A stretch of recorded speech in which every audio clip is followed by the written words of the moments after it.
చాలా విషాదకరమైన సంఘటన ఇది నేను చెప్పుకోవచ్చు. అన్ని పెద్ద సంఘటనల్లో కూడా ఇది కూడా ఒక పెద్ద సంఘటనగా ఇక్కడ భావిస్తున్నారు. కింద బస్సు కింద ఉన్న ఇంజన్ మాత్రం ఏం కాలేదు, కేవలం ముందున్నది మాత్రమే పూర్తిగా డ్యామేజ్ అయింది. వెనక ఉన్న టైర్లు, బస్సు టైర్లు కూడా ఏమాత్రం కాలిపోలేదు. ముందు నుంచి బస్సు दर्दनाक मौत बस में बैठे हुए 19 लोगों की निर्मम तरीके से हत्या कर दी जला के। ये मैं क्यों कह रहा हूं, इसके पीछे भी एक बहुत बड़ा कारण है। वो जलने से नहीं हत्या हुई है, उनको जलाया गया है और उनकी हत्या की गई है।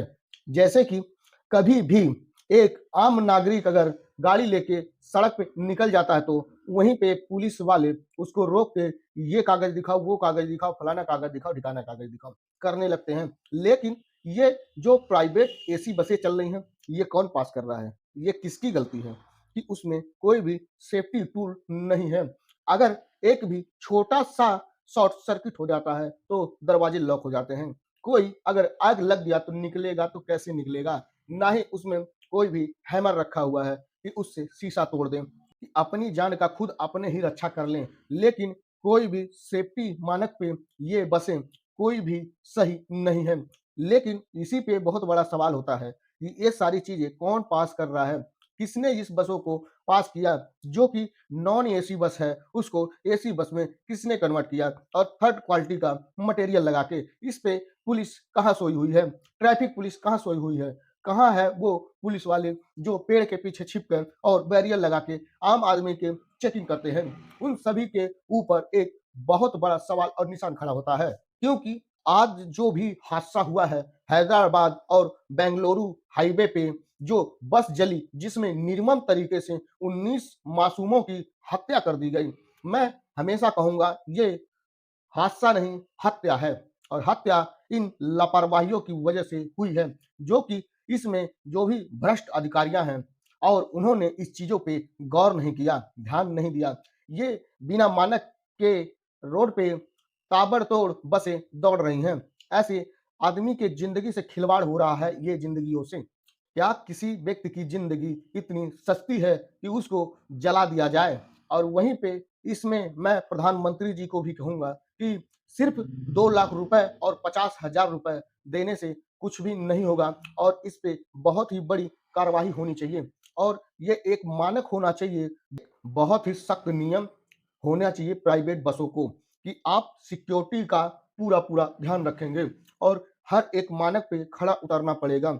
ना किसी की इसमें पावर और ना किसी का इसमें धौंस चलना चाहिए। लेकिन वहीं पे जितने भी प्राइवेट बसों वाले हैं, वो सब कहीं न कहीं से बहुत बड़ी-बड़ी हस्तियाँ हैं, इसीलिए उनका कुछ भी नहीं होता है। क्यों? क्योंकि जिस तरीके से ये बसें चल रही हैं, रोड पे दौड़ रही हैं बिना मानक के, इससे तो यही पता चलता है। हाँ, ये पूरी घटना जो है हैदराबाद बेंगलुरु हाईवे पे हुआ है और वहीं पे 2 युवक जो गाड़ी से थे, जिन्होंने पहले से ही ड्रिंक करके रखा हुआ था, ये सब भी हाईवे पे चल रहे थे और उनका जो बाइक था, उसका टैंक खुला हुआ था क्योंकि उन्होंने एक पेट्रोल पंप पर जाके अपने गाड़ी में फ्यूल भरवाने की कोशिश की थी, लेकिन वहाँ पे कोई भी कर्मचारी जग कर नहीं आया क्योंकि रात 2:22 हो रहे थे। इसलिए किसी भी व्यक्ति ने उसके गाड़ी में पेट्रोल नहीं डाला और वो अपनी गाड़ी का ढक्कन खुला छोड़ दिया और वहीं पे पेट्रोल पंप पर ही वो मरते-मरते बचा क्योंकि वो बहुत ज़्यादा ही नशे में था। फिर वो वहाँ से निकला और हाईवे पे अपनी गाड़ी दौड़ाना शुरू कर दी। लेकिन अपना कंट्रोल खोते हुए वो डिवाइडर में जाके लड़ गया और उसकी वहीं पे हत्या हो गई और जो उसके साथ पीछे बैठा हुआ था, वो भी व्यक्ति उसको खींचने की कोशिश कर रहा था। लेकिन तभी ये यमराज बनकर ये बस सीधे उसके ऊपर चढ़ जाती है और वो उसकी बाइक फँस जाते हैं बस के नीचे। लेकिन जब बाइक का पेट्रोल का उसका ढक्कन खुला हुआ था, तभी उससे आग लग जाती है क्योंकि वो जब रोड पर घसीट रहा था तो चिंगारी निकली, उसी से आग पकड़ लिया और वही आग बस में भी लग गई।